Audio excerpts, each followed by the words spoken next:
¿Ven mi rostro? Estoy feliz porque este video ha sido un parto. Pero no, en serio, ¿sabes por qué estoy feliz? Porque al fin no voy a hablar de un disco que tengo que revalorizar y decir, no, si antes no me gustaba, pero ahora me gusta. No, hoy voy a hablar de uno de mis discos favoritos de la vida. Voy a hablar de Invisible. No ese, este. Una de las obras maestras de 1995, uno de los mejores, si es que no el mejor año para la música chilena, y por qué no decirlo, de la década completa. Si hay un grupo que merece todo el reconocimiento por crear tamaña obra, esa es La Ley. Aunque en su momento la prensa y cierto sector de fanáticos de la música esnovistas lo criticaron y odiaron por las razones equivocadas. Esta es una historia que no tuvo el inicio más feliz, pero que terminó no solo en un antes y un después, sino que también demostraría que el rock puede mezclarse con el pop y crear elegancia. Ni decir también de revolucionar la escena no solo del país, sino también de Latinoamérica. Ok, solo vamos con esta obra llamada Invisible.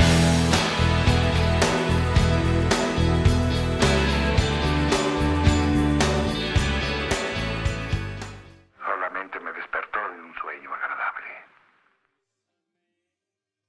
La historia de este disco parte en 1993 con la grabación del que fue su segundo disco homónimo. Allí, después de la gira, Andrés Bove tendría dos conversaciones claves que darían fruto a lo que vendría con La Ley. Una de ellas sería con el productor e ingeniero chileno Humberto Gatica, sí, el sobrino del gran Lucho Gatica, el cual contaba con un nutrido currículum de talla mundial. Algunos de los trabajos en los que estuvo involucrado fueron Thriller y Bad de Michael Jackson,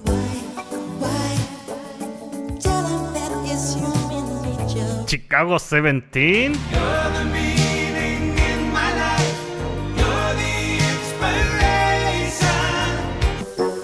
No puedo evitar sentirme algo insultado. Aries de Luis Miguel,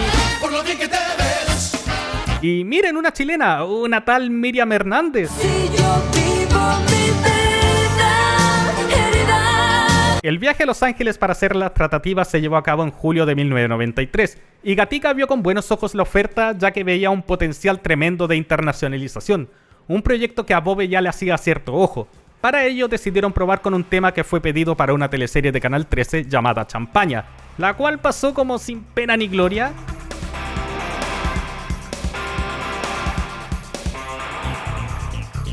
Así, junto a sus compañeros Beto Cuevas en la voz, Luciano Rojas en el bajo y Mauricio Perrín Clavería en la batería, con quienes graban el tema En la ciudad cara de Dios, el cual es bastante bueno. Me gustan esos teclados sintetizados que fingen ser un bajo, y la interpretación de Beto Cuevas es magistral.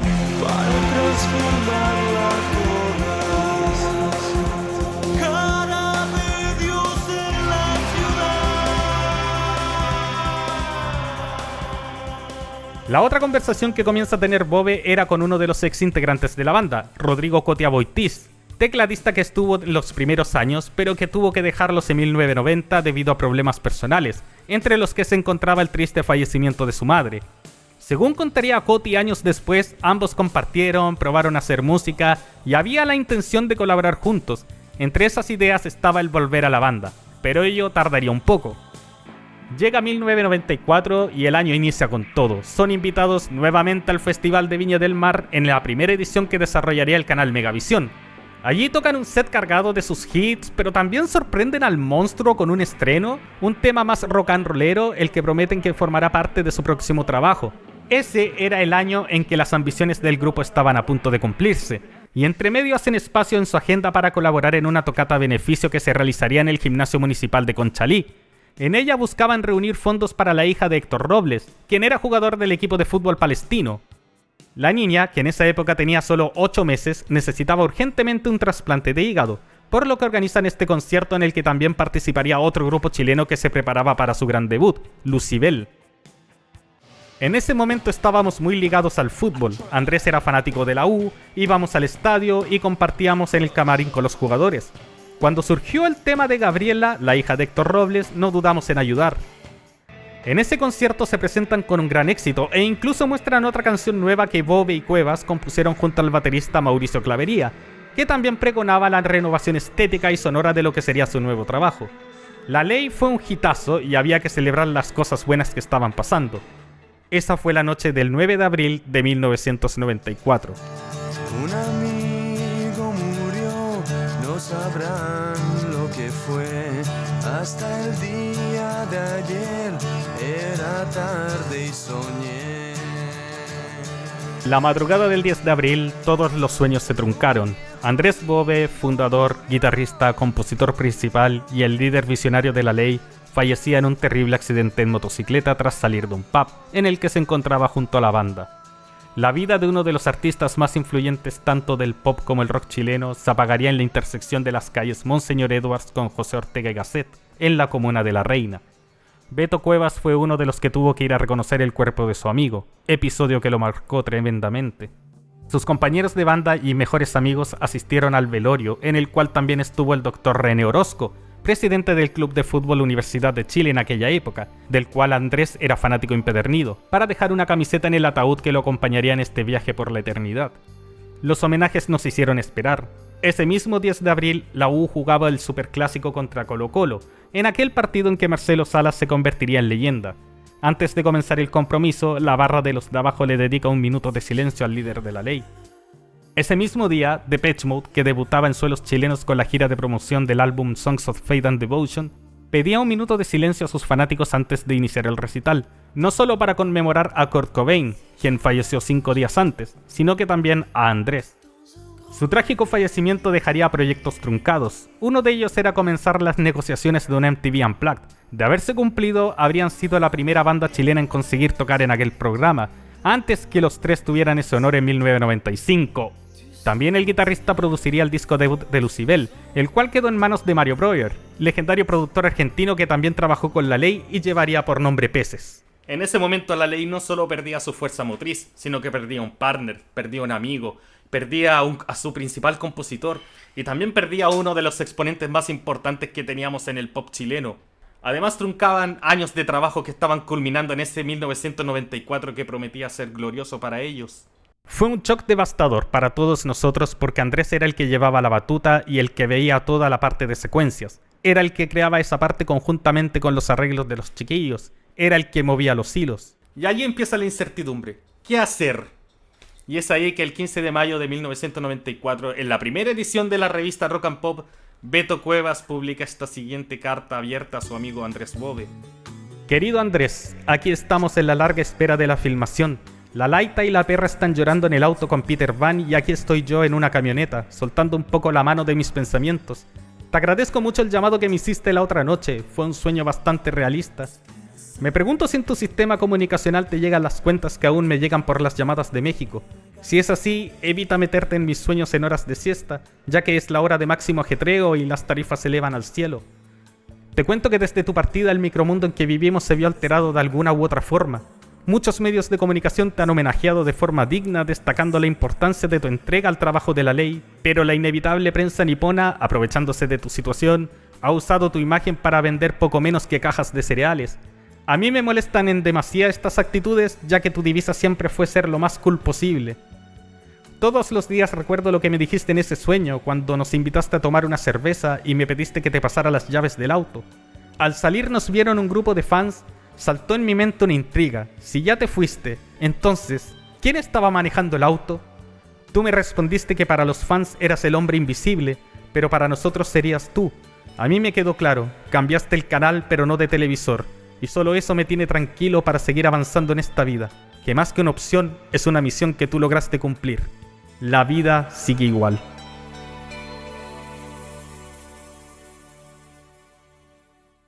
En esa misma revista, Alejandro Sanfuentes, quien era el manager de La Ley en esa época, anuncia que no van a dar más declaraciones hasta el 25 de mayo del 94, fecha en que seguirían con los planes que estaban presupuestados, una presentación en el Festival de Acapulco.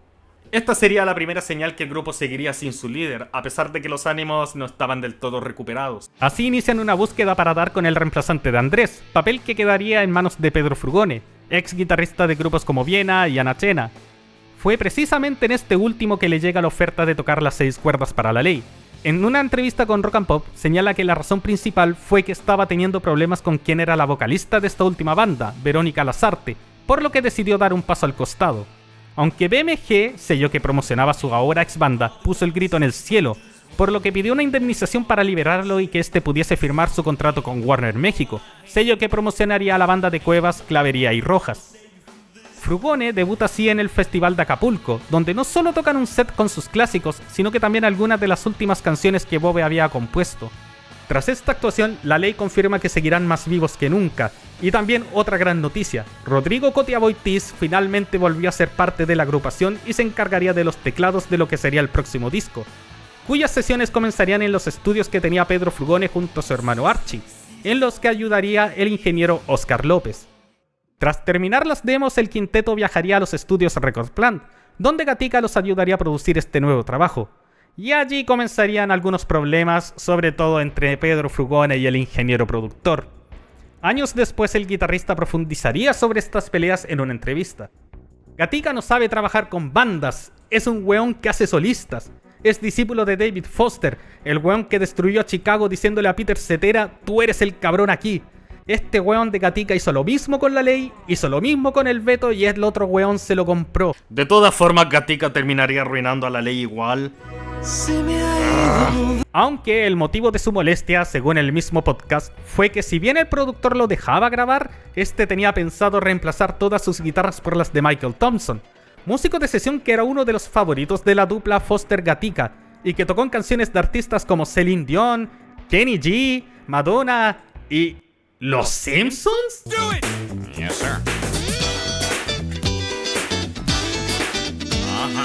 Igualmente la banda defendió a Pedro Frugone para que las guitarras quedaran tal cual como él las había grabado, aunque el guitarrista confesó años después que esto le serviría para agarrar personalidad para defender sus propias ideas. Estábamos peleando constantemente por lo que nosotros queríamos y lo que él creía. Este cabrón nos quería poner sesionistas a todos y trabajar con el Veto. Realmente tuvimos que salir a ponerle la pata encima y decirle, no, esta weá la vamos a producir nosotros también. A pesar de estas sesiones, el trabajo fue algo catártico, más cuando tienes en cuenta que la banda venía de vivir un duelo. Años después, Luciano Rojas reconocería la valía de Veto por mantenerlos en pie y seguir con su carrera. Finalmente el álbum estaría listo en diciembre de 1994 y a inicios de 1995 se pretendía el lanzamiento con varios shows, entre los que destaca su tercera visita consecutiva al Festival de Viña, donde presentaron varios adelantos de esta producción. Fue en ese momento que la prensa aseguraba que existía un conflicto con algunos familiares de Andrés Bove por el tema de regalías de la banda, lo que terminó por retrasar algunos meses el lanzamiento de este nuevo trabajo. Clavería, años después, negaría esta información, indicando que los problemas legales que retrasaron el lanzamiento tenían que ver con el cambio de sello, y que los Bove apoyaron a la banda hasta el final. Y así, tras una intensa promoción de lo que iba a ser la gira, el 28 de julio del 95 sale al mercado Invisible. El nombre, según Beto Cuevas, es por el sueño que él contó en su carta abierta, donde dijo que Andrés Bove era el hombre invisible al cual ellos solo podían ver. Este disco lo conseguí allá por el 95, cuando mis viejos me lo compraron allá en el Parque O'Higgins en un cassette pirata, era marca Samsung, me acuerdo. Y años después conseguí esta reedición de Warner del 2009, y debo decir que si hay algo que me llamó caleta la atención fue la portada. Diseñada por Beto Cuevas y Edward Pearson, puedes ver unas manos en posición de oración con el logo de la banda y el título del álbum. Como dato, si no cuentas los singles ni EPs, esta es la única portada en que no se ve una foto de los miembros de la banda, racha que arruinaría adaptación 2 décadas más tarde. Al abrir el librillo, lo primero que ves es una solitaria estrella con la frase "para nuestro amigo". De ahí ves los títulos de las canciones con algunas frases destacadas de cada una de ellas. Avanzando ves algunas imágenes tremendas. Confieso que este es el librillo más hermoso de toda la discografía de La Ley. Sobre esta estética, Beto explicaba que gráficamente esto va a ser mostrado como porciones de nosotros y no nosotros en primer plano. Vamos a estar todos, pero no vamos a estar a primera vista, porque creo que nosotros como grupo, sobre todo en Chile, estuvimos un poco sobreexpuestos. Si salen afiches al día siguiente de la muerte de Andrés y dice "exija su afiche de Bove", es porque algo pasaba. Entonces tratamos de cambiar lo que no nos gustaba de eso y ahí surgió también la idea de Invisible. Pero tengo una queja enorme. Y es el cómo Warner arruinó la versión original con esta reimpresión. Esta es una copia alemana de la época y miren la resolución de colores, es mucho mejor. Además, por alguna estúpida razón en la reedición borraron los créditos de una de las canciones y alteraron los de Cielo Market. Ese error garrafal es atroz. Cabe destacar también que el vinilo también tiene la misma resolución de esta reedición. ¿Por qué hicieron eso? Uf, eso fue largo, siento que esto va a ser un suplicio editarlo, pero yo lo pasé bien grabándolo, espero que mis compañeros lo pasen tan bien como yo editándolo. ¡Ni cagando!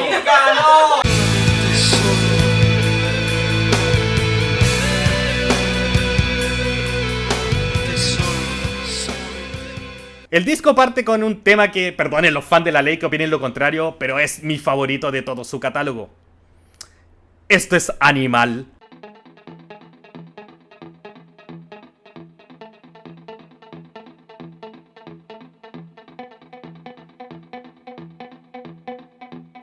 Algo que me gusta de este tema es que la intro no parte con la primera nota del compás, sino que es un delay de la última nota de este. Parece un viaje interrumpido porque a quien escuchas es al propio Andrés Bove. Este sample lo creó él antes de morir y lo usaron en aquel mítico concierto del 9 de abril. Para mí representa el trabajo incompleto que dejó el compositor, pero que su banda se encargaría de terminar y dar a conocer.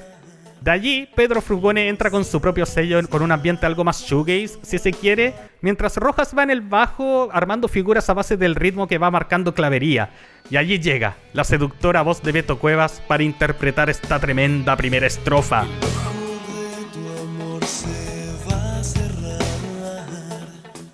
Y no sé si acaso vuelva a despertar.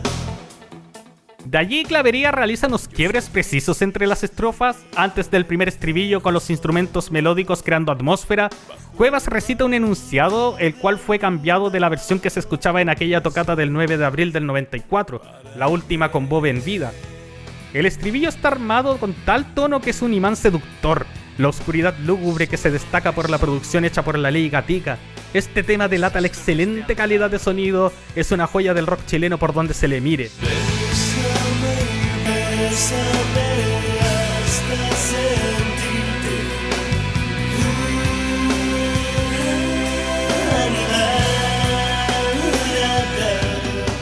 Este tema, el cual es excelente para abrir, denota mucho que la esencia de Bove sigue en el grupo, mientras le da la bienvenida al nuevo guitarrista. Frugone no busca que te olvides de su antecesor, sino que nos dice que hay una diferencia y que ambas pueden convivir. Pero si hablamos de hitazos, obviamente no podemos no hablar del tema insigne de este álbum, Día Cero. Este tema es el que me hizo conocer a La Ley en su tiempo, a mis tempranos 5 años. Lo primero que notas son los teclados y esa figura de la guitarra. Esta interpretación de Frugone es casi que un autorrobo, según confesó él mismo en el año 2014. Y es que se basó en una de sus antiguas composiciones en Ana Chena.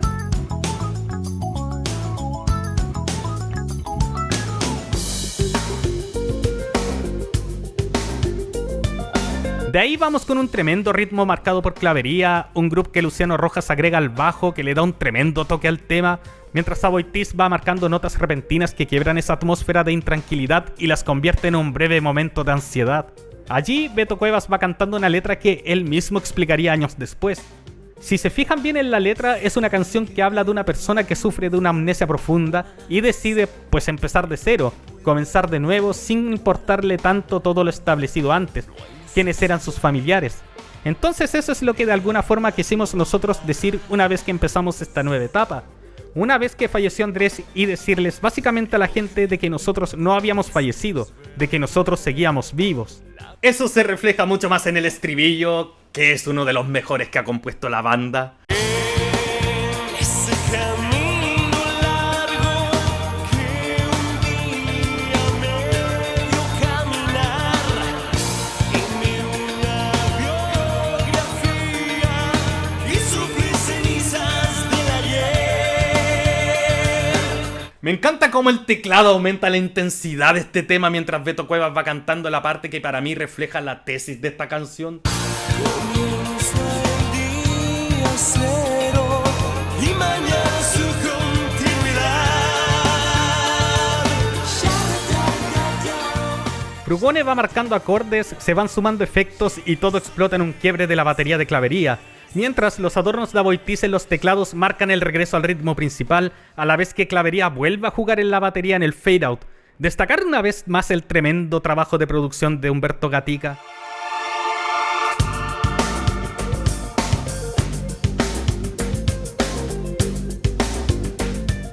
Otro punto que llama la atención es el videoclip. En este no solo vemos una imagen de la banda tocando en un ambiente íntimo, sino que nos muestran archivos de la gira e incluso la gráfica que acompaña el librito del álbum Invisible. Beto explicó años después que originalmente no iban a lanzar el tema como single y que tampoco tenían presupuestado un video. Pero cuando notaron la popularidad de la canción, tomaron imágenes que habían hecho de los conciertos y filmaron nuevas escenas que se transformaron en lo que vimos por muchos canales de televisión de la época.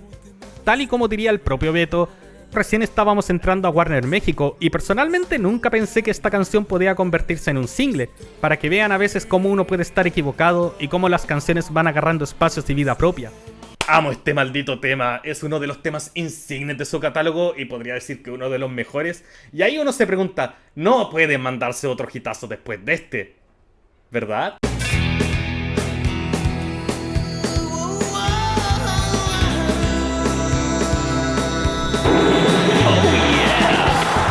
Ok, este fue el primer adelanto que tuvimos en estudio del disco. El single fue lanzado tiempo antes del álbum y se ha convertido en otro de los hitazos de la banda y un clásico absoluto de su catálogo. Esta es otra de las canciones que Bobe alcanzó a trabajar antes de su muerte. Según aclaró Luciano Rojas años después, quien coescribió la canción, el guitarrista fue quien compuso el riff principal que se escucha durante las estrofas.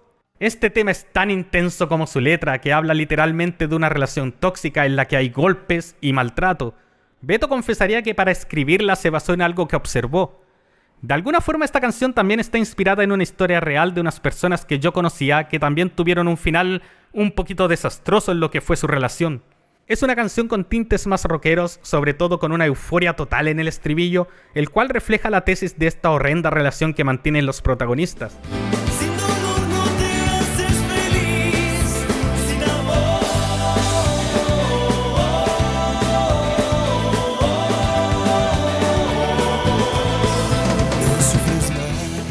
Por cierto, de la parte instrumental, el tremendo solo de Frugone que se ve apoyado por una gran línea de bajo por parte de Rojas es una maravilla absoluta.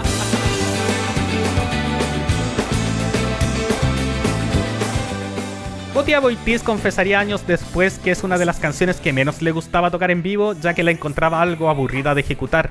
Y si bien él no tiene mucha participación, los toques que da tienen una intensidad que va creciendo, sobre todo mientras Beto narra ese odio pasional en las estrofas. Miren, en esta parte me gustaría hablar del videoclip dirigido por Cristian Galaz, connotado director que hizo uno de los mejores videos de la historia de Chile. Pero me quiero detener para hacer una confesión pública.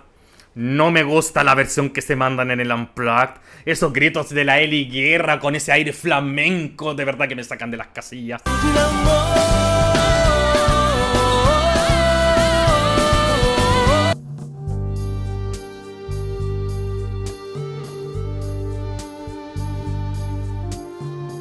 Esta es una joya oculta del catálogo de La Ley y me atrevo a decir que es uno de sus mejores deep cuts. Ese mood desolador que crean las percusiones y la guitarra mientras que el bajo va marcando de forma sutil a la vez que los teclados realizan ciertos toques, generan una espiral de soledad. Y allí entra Beto cantando en un perfecto francés, recordar que él se crió en Canadá por lo que maneja el idioma, y no lo escuchas forzando acento como muchos artistas chilenos que intentaron crear canciones bilingües. Esta toma vocal es una delicia de principio a fin, algo irónico cuando notas que la letra no es para nada seductora.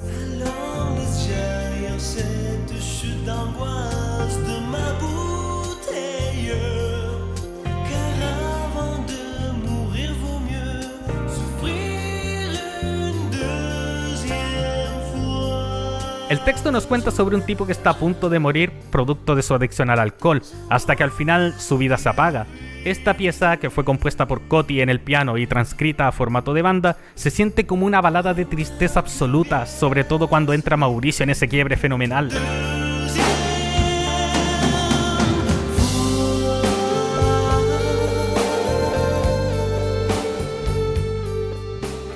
Pero es la estrofa final donde repite el primer estribillo con una pequeña variación la que da a entender la miseria de este personaje.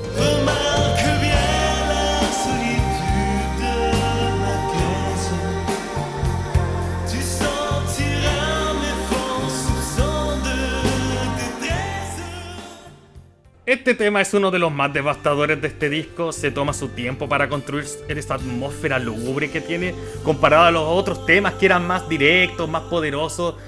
Este es más brutal en otro sentido. Pero de ahí vuelven las baterías poderosas.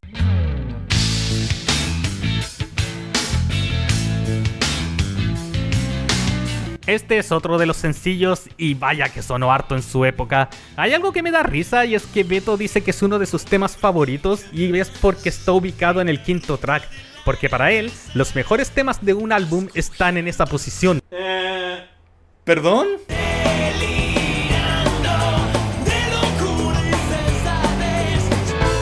Siento que estoy bien. Quiero más. Don't you know? Mira, Beto, yo te quiero mucho, pero... ¿no? Kotia Boitis también tiene una opinión parecida. Recuerdo ir viajando a Los Ángeles escuchando los demos y que todos coincidimos que tenía que ser un sencillo y que era el mejor tema del disco. Me encantan las acentuaciones que usan tanto los teclados como la batería, que es lo que más se destaca en este tema.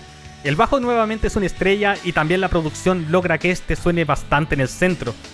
La letra, si bien es básica en términos de política y crítica social, la siento un poco hippie de repente, pero es funcional.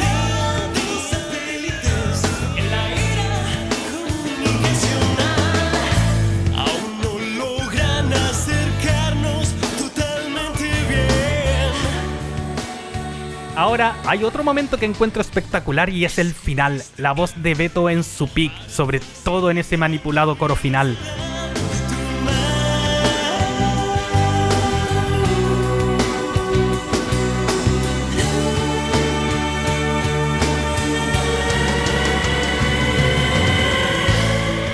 Este video recuerdo haberlo visto mucho en su tiempo, pero nunca me fijé en el detalle que Beto reveló años después. Y es que mientras Pedro Frugone gira los brazos en una parte de este, pasa a llevar al Coti golpeándolo en la cara. Se dieron cuenta que la imagen quedó en la edición final y decidieron dejarla. De ahí vuelve Bove, al menos en espíritu, con el tema que habían presentado un año antes en el Festival de Viña y que muchos consideran que desentona totalmente en el disco. Esto es R&R.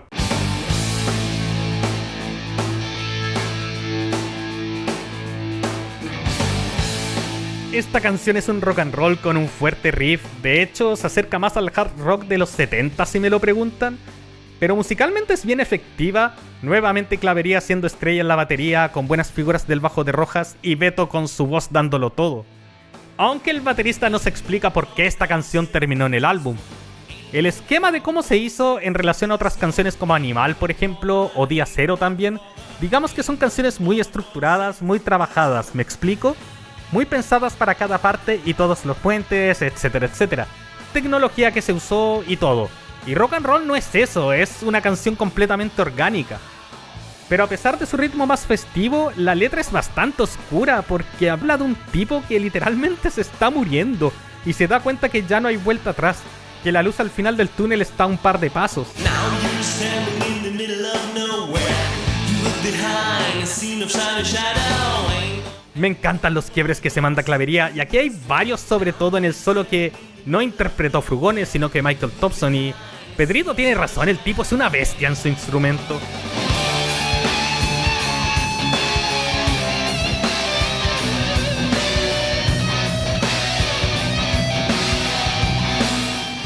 Ahora, la última frase que cierra el lado 1 del disco es creo que fallecí, y siento que es un poco premonitorio teniendo en cuenta que este tema se compuso un par de meses antes que Andrés Bove muriese, pero también sale reforzada por la frase que parte el tema siguiente. La próxima canción es la canción que le da título a nuestro próximo disco. Esta canción se llama Invisible.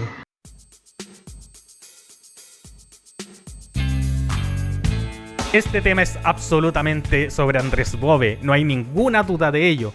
La letra habla de una presencia que está en la vida después de la muerte y que se manifiesta como un ser invisible. Por eso se conecta con el tema anterior, porque aquel que ha partido se intenta comunicar una vez más con los suyos. Es tal como dijo Beto en su carta abierta, y así se lo pregunta en las primeras estrofas. ¿Qué será? El otro lado de una sombra más.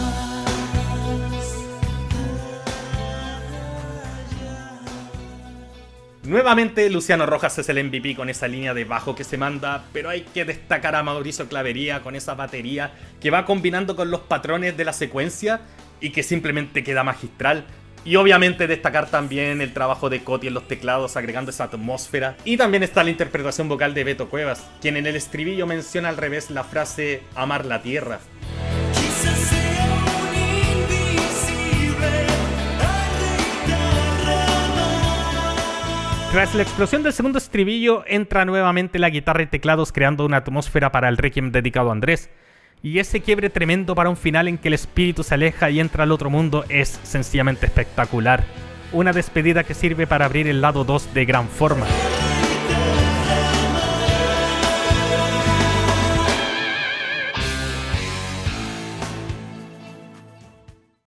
La próxima canción es una canción muy sensual.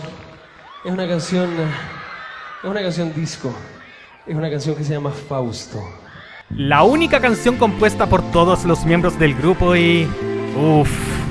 Fausto es la canción LGBTIQ+, por antonomasia.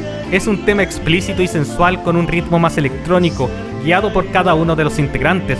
Una base rítmica que juega con efectos electrónicos, teclados que sirven para acentuar la melodía, una guitarra que suena funk y un veto seductor. La letra se va sin rodeos con el erotismo, hablando de una relación sexual, un baile nocturno, con poemas que no dejan nada en la imaginación. escalaría tus montañas maternas para probar sus dulces cimas. Además están los quiebres tanto en las percusiones como en las figuras que crean las secuencias que acompañan a Clavería. La producción de este tema es de primer nivel, este es uno de los mejores números a nivel sonoro. Treat me like a vision.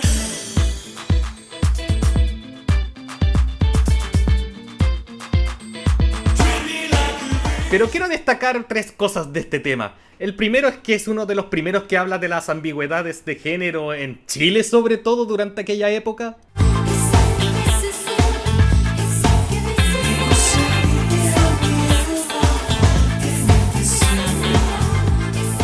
Lo segundo es que este tema nació en medio de una sociedad conservadora que aún nos tenía atada a los sermones de siniestros personajes como el cura Spoon y otros censores que jugaban con la moral de una ciudadanía que era cada vez menos sumisa, mientras que ellos ocultaban crímenes atroces. Y lo tercero es Viña 95. Cuando la ley presentó este tema, tuvieron de invitada a la modelo trans Candy Dubois, en una presentación osada para el 95, año en que Megavisión, canal Opus Dei controlado por el ultraconservador Ricardo Claro, tenía el control de las transmisiones de este evento en su señal. Su actuación permite a esta influyente musa lucirse en medio de su encendido carnaval del deseo. Lamentablemente, sería la última vez que ella se presentaría en un show.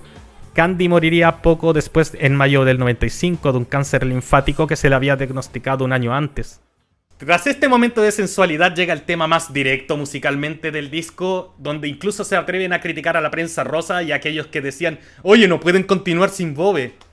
Esto es Cielo Market.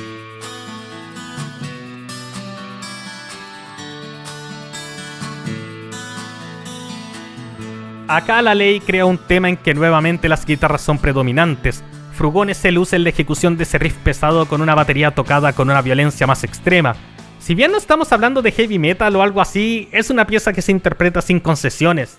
Ahora, la letra habla de cómo la prensa se interesa en cosas banales, como los romances de famosos, mientras temas más importantes suceden a la vuelta de la esquina, haciendo referencia al atentado a la AMIA, la Asociación Mutual Israelita Argentina, que ocurrió mientras componían el álbum en 1994. Mientras en farándula la AMI explotó. Había muchos medios amarillistas y era la pugna entre los tres y la ley, que no era realmente una pugna que nosotros llevamos, sino que la inventaron ellos en los medios. Entonces eran los actores y personas intelectuales y nosotros siempre perdíamos esa batalla. También ataca esa ambigüedad que existe en el culto a la belleza y cómo esta al final es una especie de fetiche que un hablante critica porque ve inalcanzable. Cielo me has marcado como la estrella que logra ver su estela. Cielo me has mandado a sonreír al morir. Este tema aparecería en el soundtrack de la teleserie Adrenalina de Canal 13, donde adquirió mucha más popularidad. Más que el video de tintes film noir que dirigió Beto Cuevas en su debut como director. Y según narra Sergio Cancino en su libro Invisible, se hizo un manga para promocionar este tema dibujado por Fito Manga. ¿El de Bacaña? Pero bueno, vamos a lo único que no me gusta tanto de este disco. El Rey. O sea, no me malentiendan, no es un tema nefasto ni nada. De hecho, me gusta la toma vocal de Beto y las líneas de bajo. Lo que no me gustan son algunas decisiones de producción, como esos arreglos de vientos que a veces crean interferencia. Este tema más funky además tiene una letra que es como media canuta, si se quiere decir, ya que habla de una especie de descenso de un rey que viene a presenciar un escenario tipo juicio final. ¿Entienden a lo que me refiero? Para emprender la marcha de la verdad, hemos ensuciado por años de posesividad. It's the rapture, Shauna. The rapture. The virtuous have gone to heaven and the rest of us have been left below. Cancino en su libro dice que el sonido de este tema adelanta un poco en lo que vendría en su sucesor. Dado en sudor y me cubre una nube.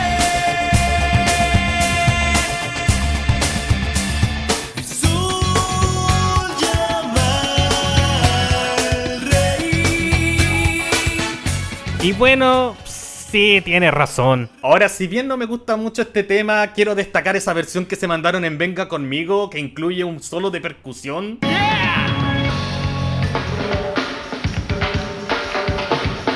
Uno podría decir, listo, se acabó la racha perfecta, el disco no remonta después de esto, hasta que llega esta canción.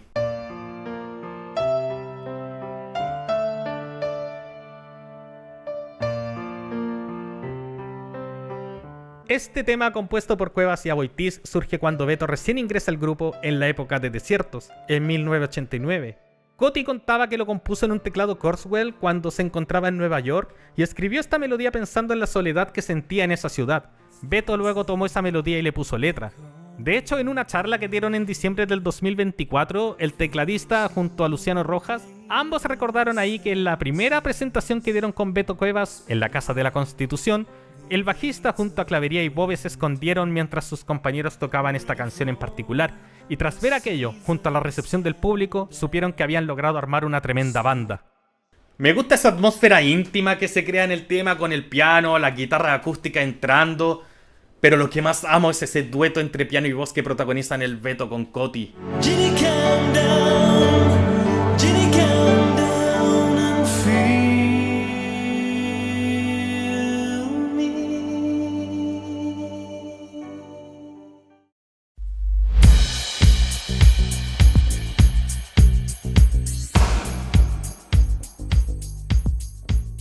Este tema de atmósfera más oscura refleja la vida nocturna en la ciudad, donde aparecen los hombres femeninos y las mujeres masculinas, nuevamente jugando con la ambigüedad de los géneros. El travestismo, la prostitución adornan esta oda que en el librito del disco incluso se ve acompañada de un condón. Sí, un preservativo en pleno 95, cuando los curas aún lo veían como pecado. Mujer masculina con boca de miel busca endulzar tu vida. Pero si hay un clímax es la parte final.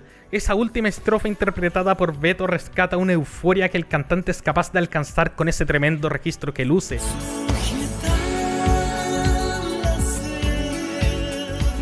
perdida en ese pecado natural. De ahí, un pequeño loop, una palabra de Beto y unos teclados que adornan la decadencia de la noche, cuando la vida y la oscuridad y el sexo se apoderan de todo, terminando así este tremendo álbum.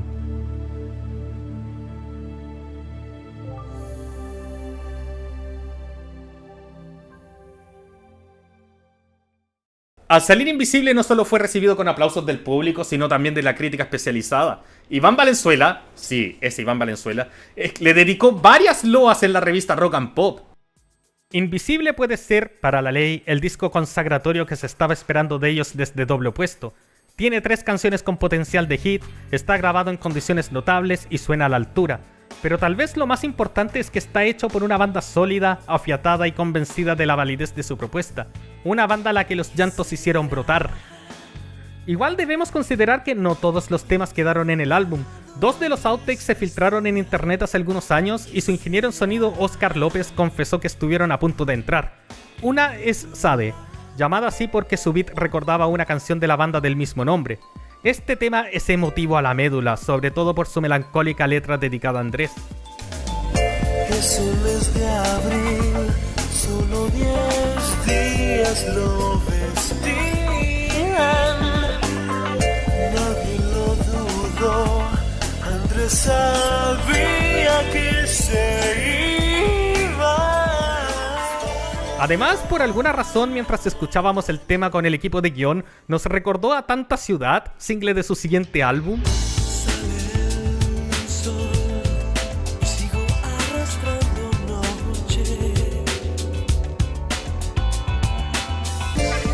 Se paró cuando un relámpago sonó en el cielo. La otra es 100.000 botellas, un tema que sigue bien la estética general de este trabajo, una obra de arte que hubiese sido buena escuchar en el contexto de este.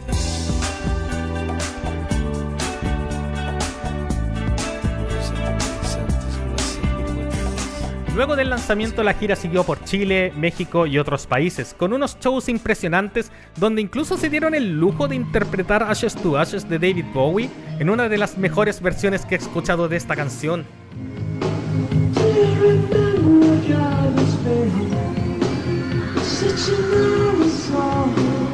Pero si bien al principio la cosa iba bien, en Chile la relación entre la banda y la prensa, además de algunos fans, comenzó a enfriarse cuando decidieron radicarse en México. Se les comenzó a ver como una especie de parias, Álvaro Enríquez de los Tres incluso los criticó en su tiempo, pero más duro fueron los oyentes. Mientras los conciertos comenzaban a disminuir en público, los haters comenzaron a proliferar.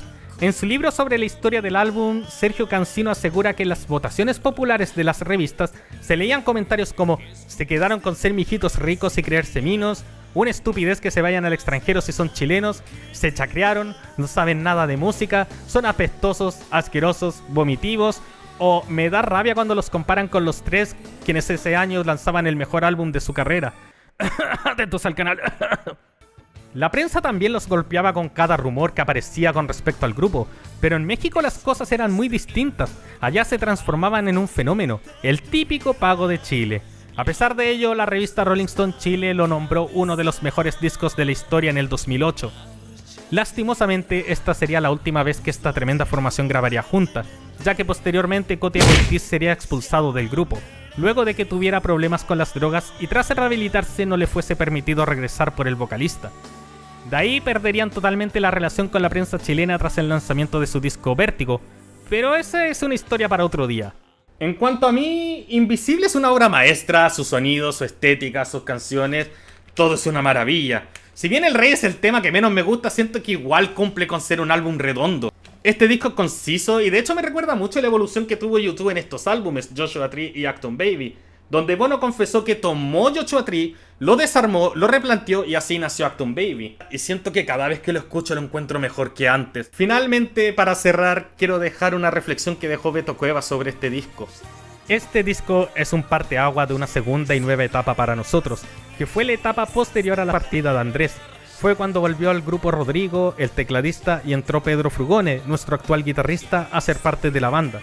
Entonces, bueno, fue un disco especial para nosotros porque también hubo un poco de escepticismo en lo que era la continuidad del grupo, sobre todo a nivel de prensa. Pero también me encanta lo que dice una de las letras más importantes de este álbum. Comienza el día cero y mañana su continuidad.